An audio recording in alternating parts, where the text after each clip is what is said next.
పశ్చిమ బెంగాల్లో బీజేపీకి అత్యధిక మెజారిటీ వచ్చింది. కారణాలు ఏంటి సార్ అవన్నీ పక్కన పెడితే వచ్చింది కనుక అక్కడ ఏం జరుగుతుందనే దాని మీద ఎవరు పెద్దగా దృష్టి పెట్టలేదు. రెండవది సువేందు అధికారి అక్కడ బీజేపీ నాయకుడు అవుతాడని అందరు ఊహించిందే. నిజంగానే సువేందు అధికారిని తమ శాసనసభాపక్ష నాయకుడిగా ఎన్నుకున్నారు. ఆయన శనివారం నాడు ముఖ్యమంత్రిగా ప్రమాణ స్వీకారం చేస్తాడంటున్నారు. సువేందు అధికారి ముఖ్యమంత్రి అవుతున్న ఈ సమయంలో తప్పకుండా ఆయన నేపథ్యాన్ని తెలుసుకోవాలి. ఆయన తండ్రి శిశిర్ అధికారి, అన్న ధర్మేంద్ర అధికారి కూడా టీఎంసీలో ముఖ్యమైన పదవులు నిర్వహించారు.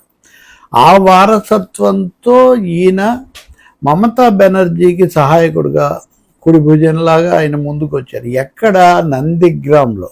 ఎప్పుడు? 2007లో. 2007లో నందిగ్రామ్లో నా టాటా నన్ను కార్లో ఫ్యాక్టరీ పెట్టడం కోసం ప్రయత్నం ప్రారంభమైనప్పుడు దాన్ని అడ్డుకోవటం కోసం వచ్చారు. మిగతా అన్ని చోట్ల కార్ల ఫ్యాక్టరీలు వచ్చాయి, అవి వచ్చాయి, ఇవి వచ్చాయి అంటే గొప్పగా చెప్పుకుంటున్నారు, బిరుదులు తీసుకుంటున్నారు. బెంగాల్కు నానో ఫ్యాక్టరీ వచ్చిందంటే గగ్గోలు పెట్టేశారు. ఏ అంశం మీద అయితే ఇప్పుడు భూపందేరాలు ఇవన్నీ చేస్తున్నారో బెంగాల్లో అదే చేస్తే చాలా తక్కువ స్థాయిలో చేయడం మహానేరమైపోయి కమ్యూనిస్టుల మీద, బుద్ధదేవ్ ప్రభుత్వం మీద తీవ్ర స్థాయిలో మళ్ళీ ఈ కార్పొరేట్ శక్తులు దాడి చేయటం మనం గమనించాలి.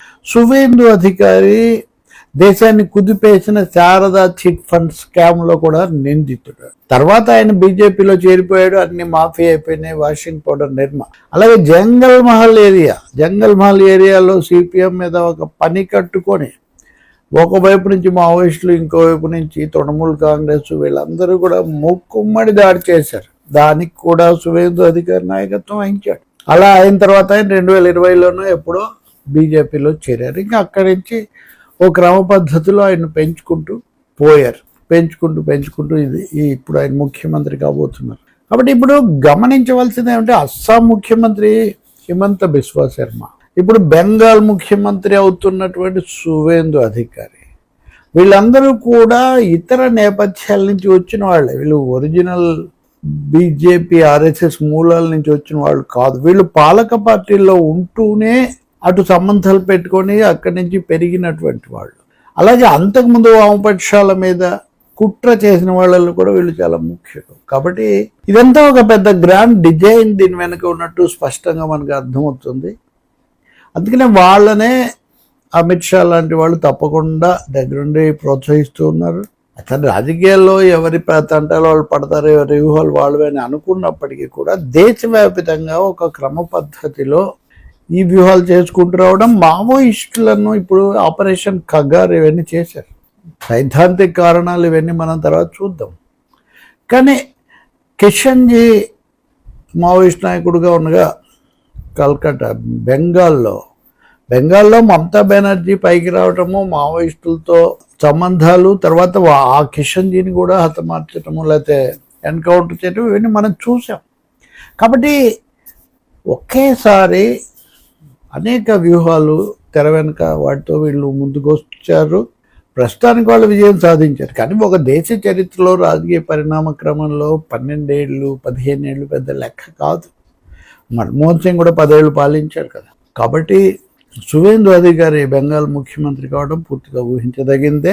ఆ తర్వాత ఎలా ఉంటుంది? రెండోది అస్సాంలో కానీ బెంగాల్లో కానీ బంగ్లాదేశ్ నెరేటివ్, బంగ్లాదేశ్ చొరబాటుదారుల విషయం తేవటం, ముస్లింలు హిందువులు అన్న విభజన చాలా పెంచటం మటుకు ఉత్తరోత్తర అన్ని చోట్ల తీవ్రమైన పరిణామం అవుతుంది. ఇంకే బెంగాల్లో ఏం జరుగుతుంది?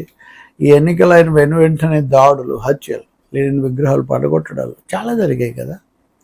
ఇవన్నీ ఆందోళనకరమైనవి. మరి పగ్గాలు బీజేపీ తీసుకుంటుండగా ఎందుకు జరిగాయి? లెనిన్ విగ్రహాన్ని పడగొట్టింది బీజేపీ వాళ్ళే.